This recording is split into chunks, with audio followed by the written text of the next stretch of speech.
여러분, 퀴즈 하나 내볼게요. 2022년부터 지금까지 우크라이나 전쟁에서 파괴된 러시아 탱크가 몇 대나 될까요? 정확한 숫자는 집계 기관마다 다르지만 대략 2만 대가 넘습니다. 2만 대요. 그럼 이 2만 대의 탱크를 파괴한 주범이 뭘까요? 최신의 대전차 미사일? 아니면 나토의 최첨단 무기? 땡, 틀렸습니다. 정답은 바로 여러분도 중국 온라인 쇼핑몰에서 30만 원이면 살 수 있는 상용 드론입니다. DJI 매빅 들어보셨죠? 취미용 촬영 드론이요. 이게 폭탄 하나 달고 날아가서 수억 원짜리 T-90 탱크 위에 떨어뜨리면 끝입니다. 더 충격적인 건 이 드론을 막아낼 방법이 거의 없다는 겁니다. 세계 최강 미군도 러시아군도 이 작고 느린 드론 앞에서 속수무책이에요.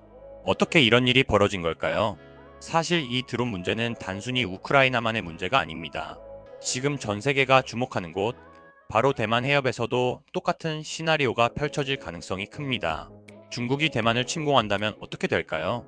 인터넷에 떠도는 시나리오들 보면 정말 다양합니다. 중국이 미사일 2,000발을 쏘면 2시간 만에 대만 방공망이 무너진다. 중국 해군력이 이미 미국을 추월했다. 심지어 중국군이 상륙하면 일주일 내에 대만이 항복한다는 이야기까지 나옵니다. 그런데 이런 시나리오들 대부분 근거가 상당히 빈약합니다. 특히 중국 관영 매체나 민족주의 성향의 유튜버들이 퍼뜨리는 내용들이 그대로 재생산되는 경우가 많죠. 자, 그럼 실제로는 어떨까요? 먼저 중국 해군력이 미국을 추월했다는 주장부터 봅시다. 이건 보통 글로벌 파이어파워 같은 웹사이트의 순위를 근거로 듭니다. 중국 해군 전투함 숫자가 780척, 미국이 470척이니까 중국이 압도적이라는 거죠. 근데 이게 얼마나 허술한 지표인지 아세요? 이 순위는 그냥 숫자만 셉니다. 1만 톤짜리 이지스 구축함이나 500톤짜리 초계함이나 똑같이 한 척으로 카운트하는 거예요. 실제로는 어떨까요? 미 해군의 니미츠급 항공모함. 한 척의 전투력이 중국 해군 전체 항공전력을 압도할 수 있다는 게 군사 전문가들의 중론입니다. 미국은 이런 슈퍼캐리어를 11척 운용하고 있고 중국은 겨우 3척인데 그마저도 제대로 작동하는지 의문스러운 구형 함정들입니다. 더 결정적인 건 실전 경험입니다. 미 해군은 2차 대전 이후 수십 차례 실전을 치렀고 항공모함 운용 노하우가 80년 넘게 축적됐습니다. 반면 중국 해군은 1979년 베트남과의 국경 분쟁 이후 단 한 번도 제대로 된 전쟁을 해본 적이 없어요. 그럼 2시간 만에 대만 점령 시나리오는요? 이것도 말이 안 되는 소리입니다. 대만 해협은 폭이 최소 130km입니다. 상륙 작전을 하려면 수송선과 상륙함이 필요한데 중국이 보유한 대형 상륙함은 고작 8척 정도예요. 이걸로 20만 명 이상의 병력을 실어 나르려면 몇 번이나 왕복해야 할까요? 게다가 대만은 섬입니다. 상륙할 수 있는 해변이 제한돼 있고 그 해변들은 이미 대만군이 60년 넘게 요새화 시켜놨어요. 2차 대전 노르망디 상륙 작전 때 연합군이 얼마나 큰 피해를 입었는지 아시죠? 그게 21세기에 재현되는 겁니다. 하지만 가장 큰 문제는 따로 있습니다. 바로 중국의 구조적 취약점입니다. 중국은 석유의 70%, 천연가스의 43%를 수입에 의존합니다. 그 에너지의 80% 이상이 말라카 해협을 거쳐 들어옵니다. 미국이 이 해협을 봉쇄하면 중국 경제는 3개월을 버티기 힘듭니다. 식량도 마찬가지입니다. 중국은 콩의 85%, 옥수수의 상당량을 수입합니다. 전쟁이 장기화되면 인민들이 굶주릴 수밖에 없어요. 이런 상황에서 중국이 정말로 미국, 일본, 그리고 대만 연합군을 상대로 승산이 있을까요? 군사 전문가들은 회의적입니다. 그렇다면 미국은요? 미국도 완벽할까요? 당연히 아닙니다. 미국도 지금 골치 아픈 문제를 안고 있습니다. 바로 B-21 레이더 스텔스 폭격기 같은 최첨단 무기는 있는데 정작 값싼 드론 떼는 못 막는다는 거죠. 최근 미 국방부가 레플리케이터 프로젝트라는 걸 발표했습니다. 2025년까지 수천 대의 자율 드론을 양산해서 중국의 드론 물량 공세에 대응하겠다는 건데요. 왜 이런 프로젝트가 나왔을까요? 그 이유는 간단합니다. 미국도 드론을 못 막기 때문입니다. 자, 다시 처음 질문으로 돌아가 봅시다. 미국도, 중국도, 러시아도 꼴머리를 썩이는 이 값싼 드론 문제. 도대체 왜 이렇게 막기 어려운 걸까요? 첫째, 드론은 작습니다. 날개 길이가 1m도 안 되는 것들이 대부분이에요. 레이더 반사 면적이 새 한 마리 수준입니다. 둘째, 드론은 느립니다. 시속 40에서 80km로 날아옵니다. 기존 방공 레이더들은 시속 300km 이상의 빠른 물체를 잡도록 설계됐기 때문에 이렇게 느린 물체는 오히려 필터링돼서 탐지가 안 됩니다. 셋째, 드론은 낮게 날아옵니다. 지형지물 뒤에 숨어서 접근하면 레이더 음영 지역에 들어가 버립니다. 결정적으로 드론은 싸다는 게 가장 큰 무기입니다. 러시아가 우크라이나에 쏘는 샤헤드 드론, 개당 가격이 2만 달러, 우리 돈으로 2,600만 원 정도 됩니다. 이걸 요격하는 미사일은요? 패트리어트 미사일이 발당 400만 달러, 우리 돈 52억 원입니다. 2,600만 원짜리 드론 잡으려고 52억짜리 미사일 쏘는 게 말이 됩니까? 경제성이 완전히 무너집니다. 러시아는 드론 100대 날리면 되는데 우크라이나는 그걸 막으려면 5,200억 원을 써야 하는 거예요. 그럼 어떻게 해야 할까요? 답은 하나입니다. 레이더입니다. 드론을 멀리서 미리 탐지해야 합니다. 그래야 값싼 방법으로 대응할 수 있습니다. 현재 전 세계에서 드론 방어 기술을 가장 먼저 개발한 나라는 이스라엘입니다.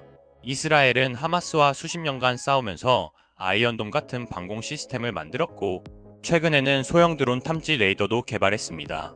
이스라엘 방산업체 라파엘이 만든 C드론 시스템, 스펙상으로는 3.5km 거리에서 드론을 탐지한다고 광고합니다. 그런데 실제 운용 데이터를 보면 탐지 거리가 2km 정도에 불과합니다. 왜냐하면 주변에 새들이 날아다니거든요. 레이더가 새와 드론을 구별 못하면 허위 경보만 울리는 거죠. 그래서 탐지 범위를 좁게 설정할 수밖에 없습니다. 미국도 비슷합니다. 미 육군이 운용하는 로, 슬로, 스몰 드론 탐지 시스템, 이름은 거창한데 실제로는 5km 이내 탐지에 그치고 오탐률이 높아서 운용이 어렵다는 평가를 받습니다.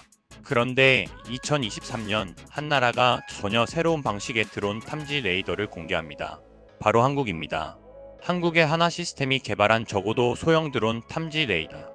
이름은 좀 투박하지만 성능은 상상을 초월합니다. 첫째, 탐지 거리가 13km입니다. 이스라엘 제품의 6배 이상이에요. 둘째, 그냥 탐지만 하는 게 아니라 새와 드론을 AI로 구분합니다. 날개짓 패턴, 비행 속도, 고도 변화 같은 데이터를 실시간으로 분석해서 이건 까치, 저건 드론 이렇게 구별하는 거죠. 오탐률이 극도로 낮습니다. 셋째, AESA 능동형 전자주사식 방식을 사용합니다. 기존 레이더는 안테나를 물리적으로 돌려야 하는데 AESA는 전자적으로 빔을 쏘기 때문에 360도를 동시에 감시할 수 있습니다. 드론 100대가 사방에서 날아와도 전부 추적 가능합니다. 넷째, 가격이 상대적으로 저렴합니다. 이스라엘 제품보다 30% 정도 싸면서 성능은 월등히 좋습니다. 이게 얼마나 대단한 기술인지 아시겠습니까? 우크라이나 전쟁이 터지고 나서 전 세계 국가들이 드론 방어 시스템을 찾아 헤맸습니다. 미국, 유럽, 중동 모두가 이 문제로 꼴머리를 앓았죠. 그런데 알고 보니 한국이 이미 그 솔루션을 갖고 있었던 겁니다. 2024년 기준으로 이 레이더는 이미 중동 몇몇 국가에 수출됐고 미국과 유럽에서도 도입을 검토하고 있습니다. 특히 미 육군이 흥미를 보이고 있다는 보도가 나왔어요. 미국이요? 세계 최강 미군이 한국산 레이더를 검토한다고요? 네, 맞습니다. 이게 바로 K방산의 힘입니다. 한국은 이미 70년 동안 북한의 드론, 적어도 침투, 비대칭 위협에 시달려왔습니다. 그 과정에서 축적된 기술과 노하우가 지금 전 세계가 필요로 하는 솔루션이 된 거죠. K9 자주포도 마찬가지입니다. 세계에서 가장 빠르고 정확한 자주포라는 평가를 받으면서 폴란드, 호주, 에스토니아 등에 수출됐습니다. 왜일까요? 한국이 수십 년간 북한의 장사정포 위협에 대응하면서 포병 기술을 극한까지 발전시켰기 때문입니다. K2 흑표 전차도 그렇습니다. 산악 지형에서 빠르게 기동하며 북한 땅굴을 무력화하기 위해 개발된 기술이 세계 최고 수준의 파워팩과 현가장치로 인정받고 있습니다. 결국 한국의 안보 환경이 한국 방산 기술을 세계 최고 수준으로 만든 겁니다. 그런데 인터넷에 가보면 아직도 글로벌 파이어파워 순위를 근거로 한국 군사력 세계 5위라고 자랑하는 글들이 많습니다. 숫자로 군사력을 평가하는 건 1차 대전 시대의 발상이에요.